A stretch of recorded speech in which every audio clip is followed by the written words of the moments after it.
Ребята, всем привет! Сегодня у нас видео будет с распаковкой пилы. Купил я ее давно, так не пользовался, просто стоит в квартире. Я ее открывал тогда еще. Сейчас посмотрим.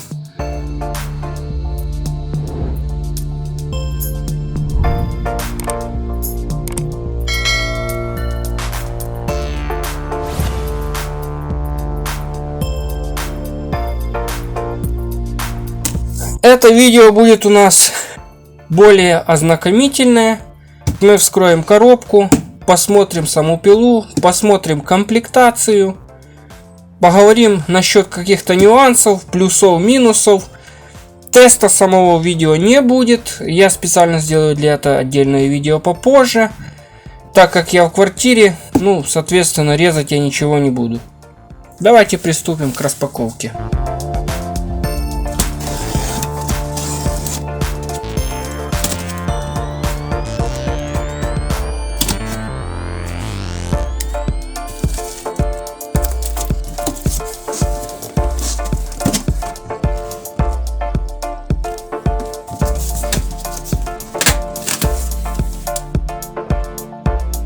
Что мы видим, ребят? Давайте я, наверное, достану. Беру коробку в сторону. Кому интересна коробка, правильно? Так, первое, что у нас есть. Инструкция по эксплуатации. Инструкция с техники безопасности. Наверное, сертификат какой-то. Гарантиечка. Макитовская оригинальная и товарный чек. Это в сторону пока. Потом мешок пылесборник.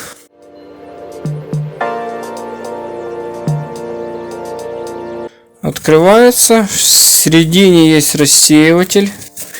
Сейчас покажу какой. Пластиковый. Видите, он как сделан.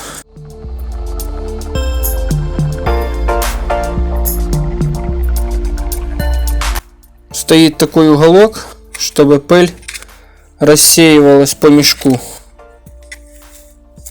при входе.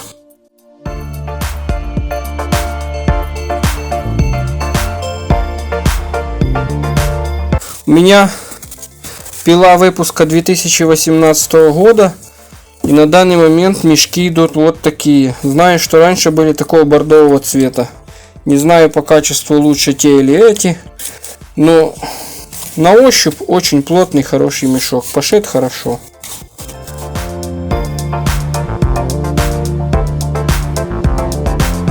Вот такая скоба.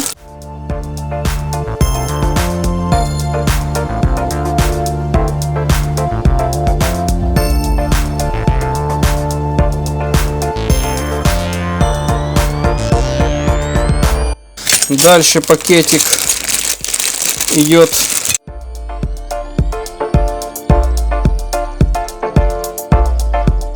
вот такой угольник для настроек, ключ типа головка, какая-то шайба и две пластиковых заглушки.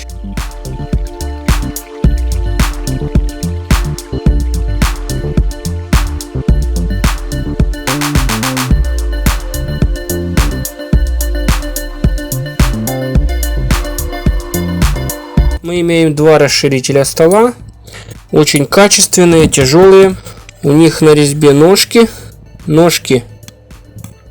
прорезиненные.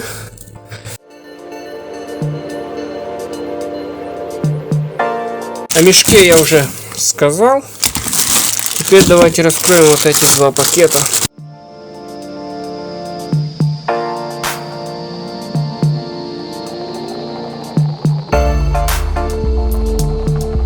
Вот, ребята, такая скоба металлическая. Это вспомогательная пластина, опора. Дальше.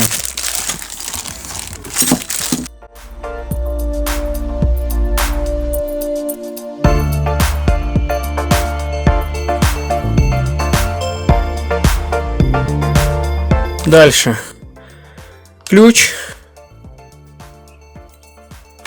И ключ у нас для всяких и настроек.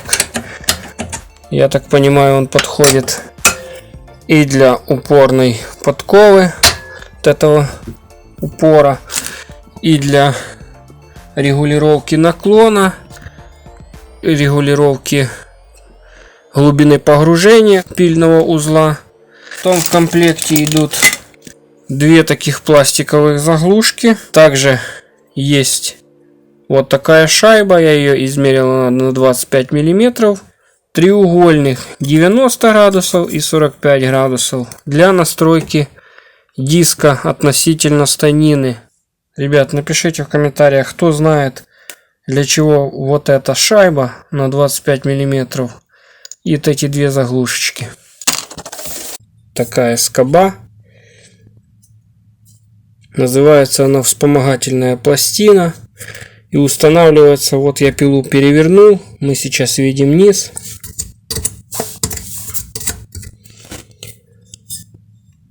Устанавливается она согласно инструкции снизу вот таким вот образом.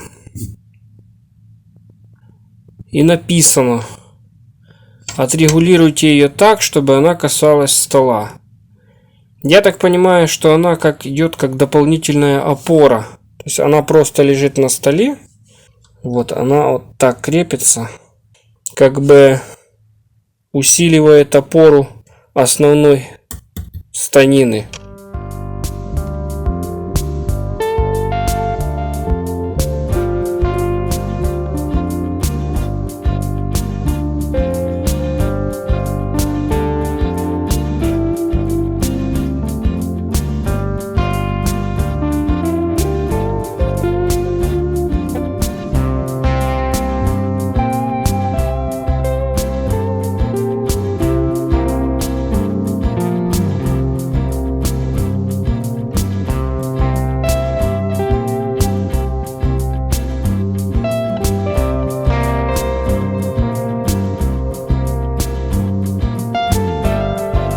То есть одевать, не одевать его решаете вы сами для себя. Я так понимаю, это для того, чтобы была более устойчивая пила на рабочем столе. На нашей станине есть два винта под 4-гранную отвертку большую.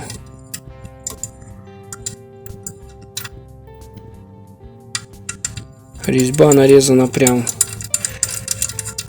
в станине. Это для установки наших расширителей. Я сейчас установлю и покажу вам, как это выглядит. У нас есть два отверстия. Вот как видно, есть отливка для стопора, то есть дальше засунуть его не удастся. Он стопорится в одном месте, а сверху, он, видите, где мой палец, он ставится на винтах. Ну и притягиваем отверткой. Я не буду закручивать сильно, просто наживлю.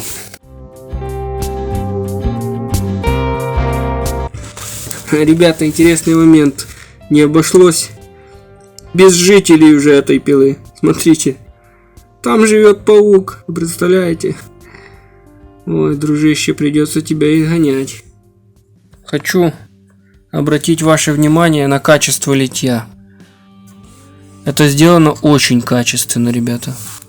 Никаких заусенцев, как все прокрашено. Вот придраться именно к конструктиву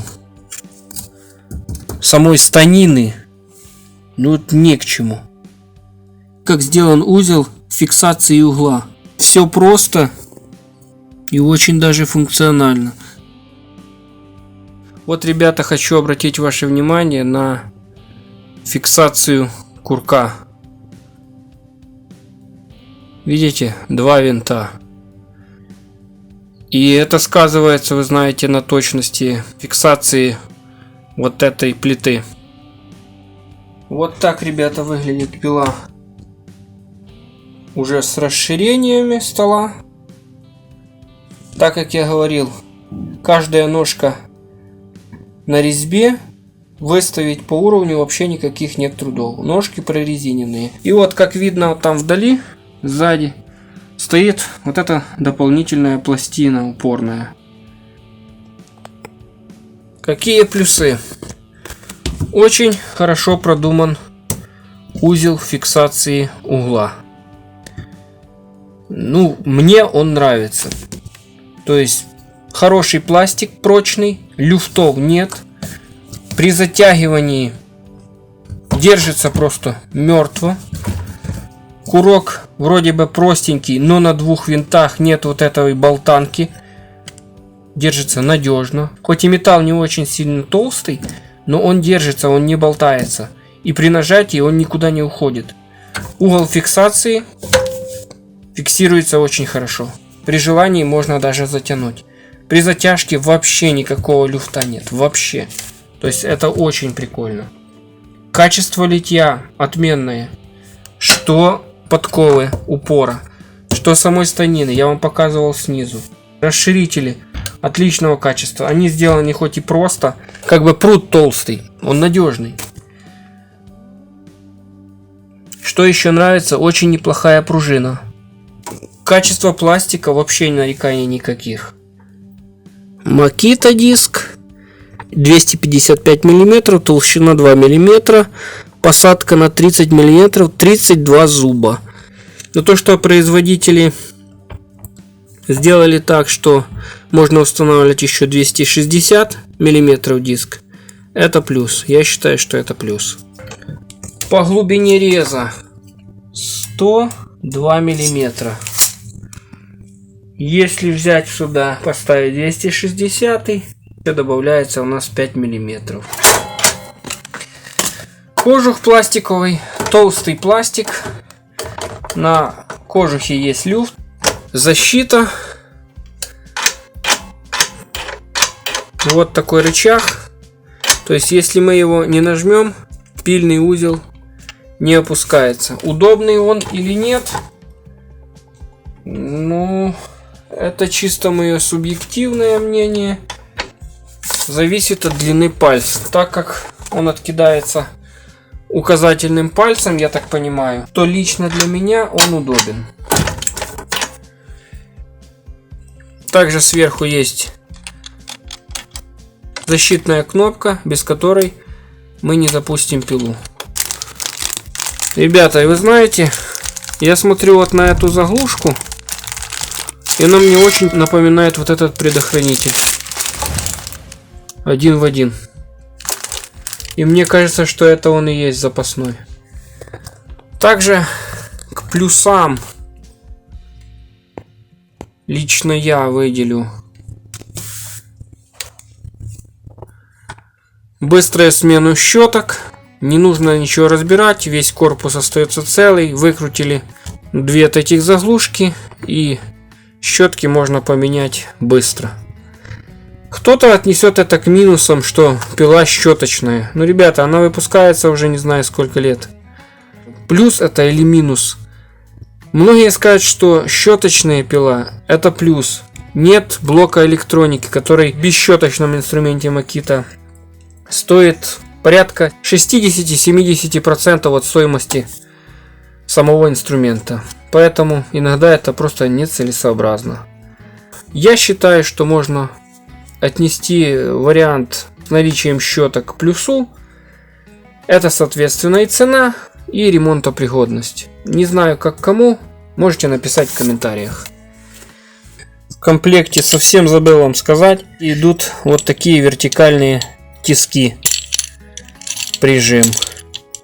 Многие в обзорах говорят, что это просто бесполезная вещь. Со стороны техники безопасности это, наверное, необходимая вещь. У нас на инструменте указано, есть две полосы и значок, на котором нарисовано, что руки дальше вот этой линии. Вот и вот. Совать нельзя. Makita это называет вертикальными тисками прижим. Чтобы сказать, что он люфтит, нет, он не люфтит. То есть зажимается он очень сильно, и люфта в нем нет. Да, люфт есть в самом этом. Давайте поговорим об этих вертикальных тисках прижиме. Так как многие говорят, что он бессмысленный и работать с ним невозможно, так как устанавливаете заготовку, начинаете ее прижимать, люди говорят из практики, что он устроен так, что заготовка смещается, то есть она уходит от опорной планки, и, соответственно, рез у нас уже будет неточным. Многие этим вообще не пользуются. Но есть нюанс, ребят. Я сейчас вам покажу вот с инструкции. Там есть фотографии. Появятся у вас на экране. К этому расширению стола есть у Makita, есть оригинальные. Называются они блоки держателей. Вот фотография у вас появится. И в них также есть отверстие с фиксатором для вот этих вот тисков. То есть и чисто теоретически, если он не будет стоять вот здесь, а будет стоять вот здесь, возможно, от него будет и какой-то толк. Также у Makita есть горизонтальные тиски. Также, ребята, есть еще установочная пластина, которая тоже крепится к вот этим расширителям стола для одновременного разрезания нескольких деталей одинаковой длины от 240 до 400 миллиметров. Поставляется отдельно. Крепится к вот этому расширению. Когда вы ложите заготовку, вы упираете. То есть, соответственно, у вас будет одинаковая длина заготовки. И вы можете нарезать несколько заготовок, не измеряя. Чтобы не было сколов и обрывов, нужно установить деревянную облицовку небольшой толщины брусок, ровный, откалиброванный, и для этого специально есть отверстие. И на винты она устанавливается, один раз прорезается, и заготовка ставится к этой облицовке. Это будет предотвращать сколы. Плюсам. Это ее цена, ребят. Цена-качество, скажем так.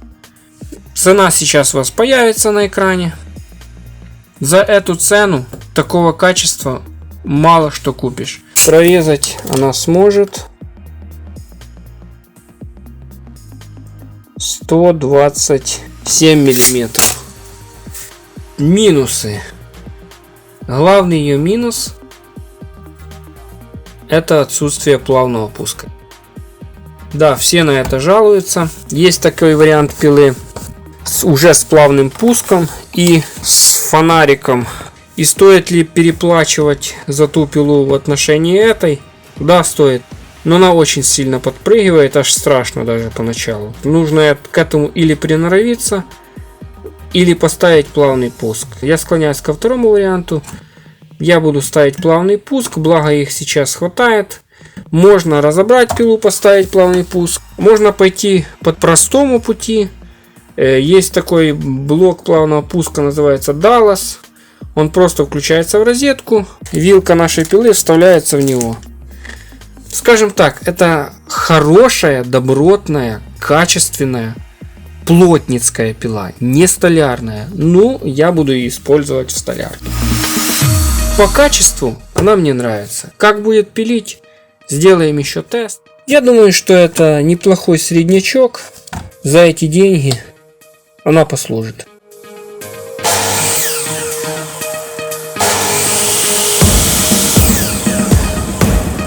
Вы видите, что пильный узел аж подкидывает.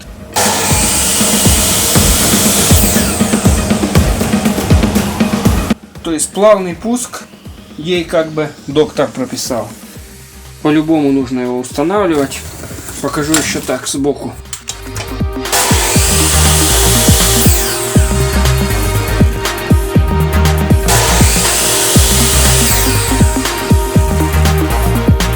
Лучше фиксировать и поставить плавный пуск. А так, посмотрим, что будет дальше. Ребята, спасибо за просмотр. Оцениваем. Обзорщик с меня, конечно, такой себе. Что-то наговорил. Ну, в принципе, много обзоров в интернете. Подписываемся на канал. И всем удачи.